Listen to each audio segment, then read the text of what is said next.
Hey guys, welcome back, or those who are new here, welcome to my YouTube channel. This is me, Prax Thakur, and in this video, we are going to study your history chapter 4, that is Forest Society and Colonialism.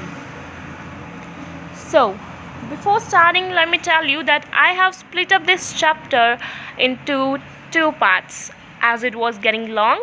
I have made two videos of this chapter. Let's start. Forest Society. So what was this Forest Society? Well, it was a society of the people who were affected by the forest in some way. So they might be dependent on the forest for their livelihood, or they might live in or near the forest. So somehow their life was affected. Okay, it's AFF, not E. Affected by the forest in some way. Second is colonialism. So what does this term mean or implies? So here, the act of one nation controlling another for economic gain means colonialism. So here it means England's control over India. So this is all that we are going to study in this chapter. Okay, so now I would request you to stop this video and take a quick look around yourself and point out all the things that come from forest. Okay, so I think you found many of the items. On to our first topic, that is why deforestation. So what deforestation, or what is deforestation? The disappearance of forest is referred to as deforestation. Okay, so what were the causes of deforestation in India during the colonial rule and British rule? This is what we are going to study now. But before that, here in this 2, you can see wide open spaces here. Okay, so these spaces were left for the bison. You can see the bisons here, there are so many of them. Okay, these were left for the bisons, but the English settlers saw these areas as wasteful. So after 1860s, the bisons were killed in large numbers, as the English settlers thought that these areas can be used for other purposes. So as they were left open, it is such a huge area, you can see, and so many bisons you can see here. So many bisons were killed and hunted. Okay, and they think that these areas should be brought under use. Okay, next is as we were studying, okay, the causes of deforestation in India during the colonial rule or the British rule. So first is that, as in the 19th century, your 19th century is from 1800 to 1899. Okay, so as in the 19th century in Europe, the demand for commercial crops like jute, sugar, here you can see jute, sugar, wheat and cotton increased. And why it increased? As the food grains were needed to feed the growing urban population, and raw materials were required for the industrial use, or required in the industries. Second, the colonial state considered forest, and they thought that they should be brought under cultivation. Okay, so that it could increase the income of the state. Okay, so now how this income of the state could be increased by these forests? Well, by revenue. Okay, as if the area would be brought under cultivation, so the colonial government would collect revenue of that particular area. So it would help in increasing the income of the state. By 1880 and 1920, the cultivated area rose by 6.7 million hectares.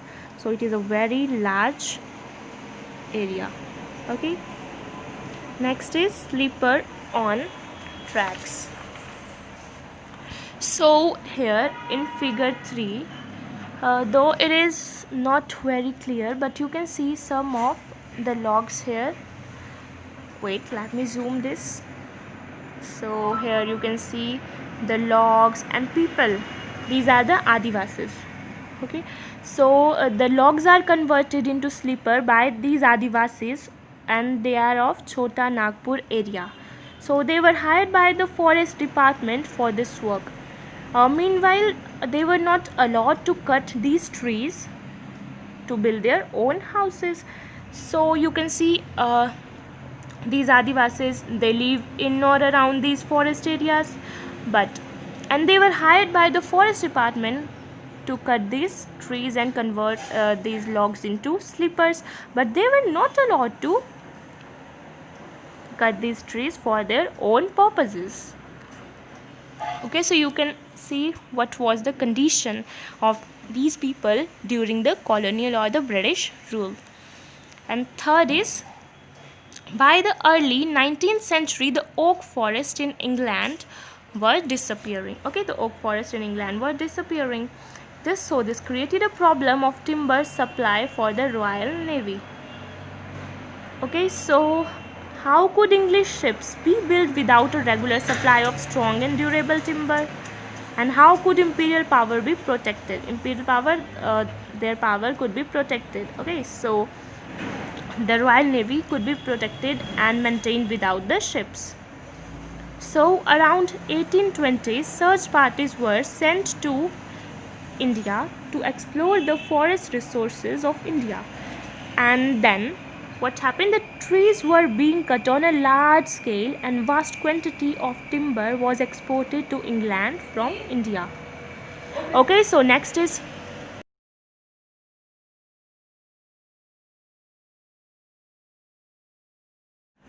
the spread of railways from 1850s created a new demand. So why were the railways so important? First, for colonial trade. So colonial trade, we all know about the East India Company and the colonial rule, everything. Okay, so the supply of food grains and raw material to England is referred to as the colonial trade. And second, for the movement of their troops, is the colonial troops. Okay, the colonial troops or the military. Railways were important. Okay, so now some means would have been required to run these railways.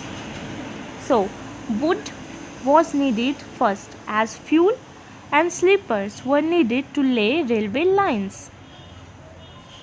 Okay, sleepers and wood was needed as fuel, and sleepers were needed to lay railway lines. So 1 mile of railway line track required between 1760 and 2000 sleepers, which is a very huge amount. So you might estimate, you can make an estimate like how many trees would have been cut down at that time. Here in figure 4, you can see bamboo rafts. Okay, these are the bamboo rafts. Okay, and these are being floated down the Keselong river in the Chittagong hill tracks. This is a river in Bangladesh. Okay, so here so many timbers are being carried through these rivers to make these railway lines and for the railway tracks and for many other purposes. And here in figure 5, you can see the elephant piling squares of a timber. elephant piling squares of a timber at a yard in Rangoon. Okay, so in colonial period, elephants were used to lift heavy weights. Okay, so this timber, this log of timber would be very heavy, would have been very heavy. Okay, so here elephants were used, and here you can see one person, he is guiding him, and here one more who is sitting on the elephant, and here the piles of timber. It is a timber yard in Rangoon. Okay, so as people could not carry such a huge weight, so elephants were used at that time to carry this weight. Next is here you can see two more images, figure 6 and figure 7. That the roads, here the roads are compared. So here women returning home after collecting fuel wood. So this is such a small road. Okay, so these both roads are compared. Here you can see the road is very wide. So when the forest department decided to take up an area for logging, so what does logging mean? Logging means the activity of felling trees and cutting and preparing the timber. Okay, so many roads were constructed inside the forest areas. Okay, so you can compare these roads with these roads here. Okay, so how many trees must have been cut down for building these wide roads? Next is plantation. To increase the production of plantation crops. Okay, so what are plantation crops? Tea, coffee and rubber, they are the plantation crop. Large areas of natural forest were cleared and the areas were given to European planters at cheap rate. Okay, so they were given to European planters at very cheap rates. And here you can see the Placer brand. Okay, so from this figure, in figure that how famous tea would have been in England at that time, London. Okay, so the plantation crops were increased, and this the colonial state could increase their income. So forest, a large area of forest were cleared for this purpose too.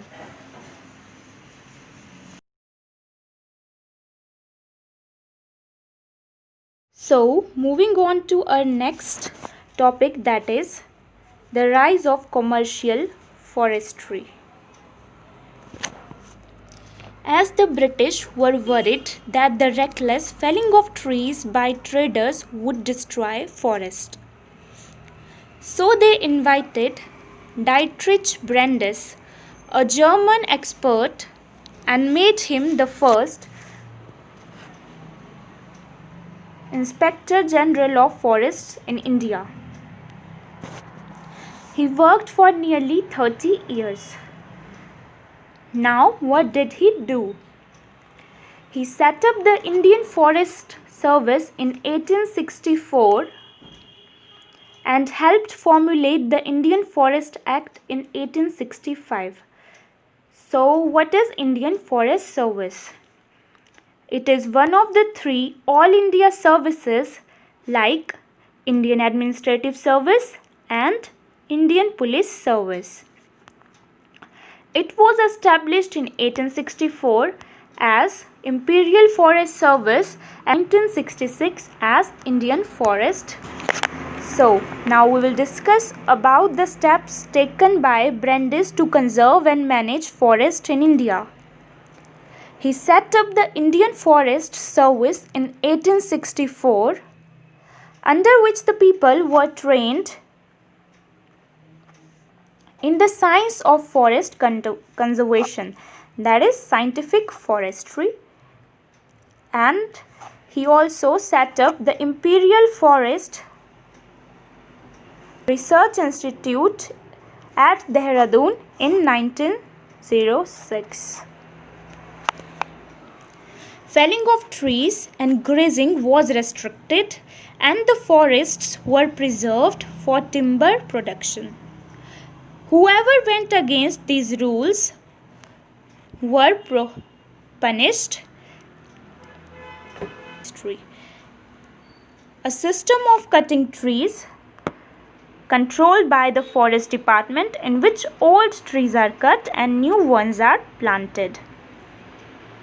Our next topic is how were the lives of people affected.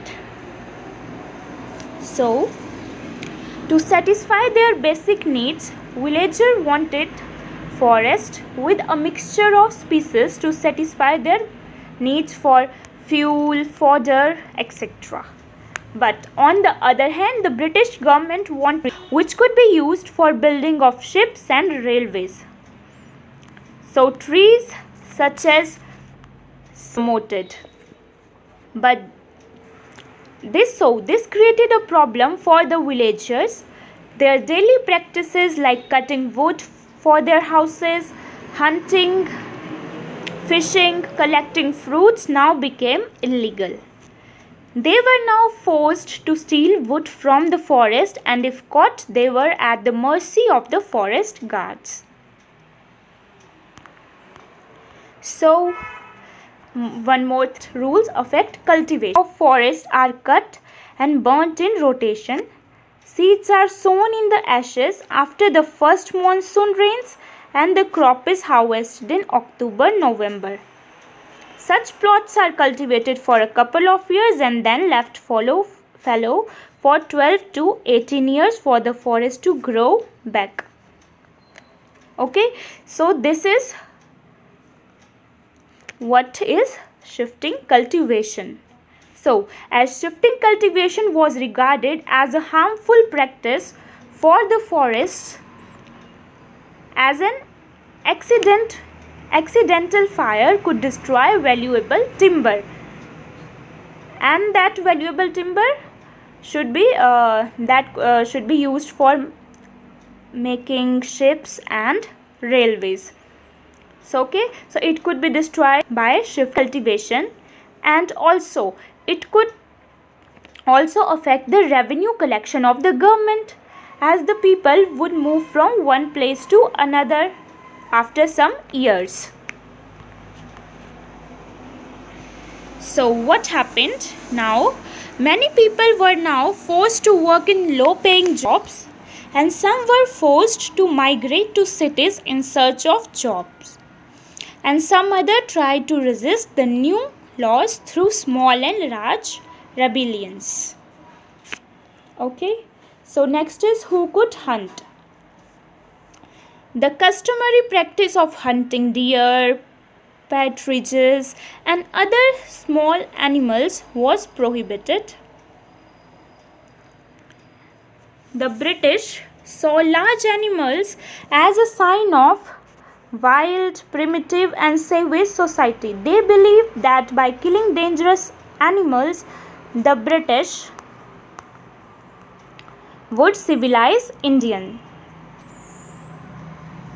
They give rewards for killing of tigers, wolves, and other large animals on the grounds that they posed a threat to cultivators. So over 80,000 tigers, 150,000 leopards, and 2 lakh wolves were killed in the period between 1875 to 1925.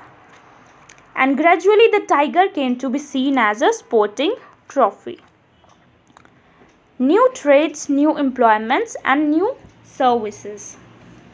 So, many communities left their traditional occupations and started trading in forest products.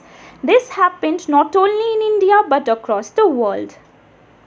For instance, with the growing demand for rubber in the mid-19th century, the Munduruku, the Brazilian Amazon, who lived in villages on high ground and cultivated manioc, began to collect latex from wild rubber trees for supplying to traders.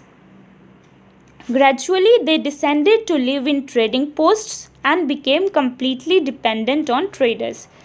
And many Adivasis communities started trading in elephants and other goods like hides, horns, silk, cocoons, ivory, bamboo spices, fibers, grasses, gums, and resins. And many workers were recruited to work on tea plantations. As we have discussed about tea plantations earlier, so many workers were recruited there.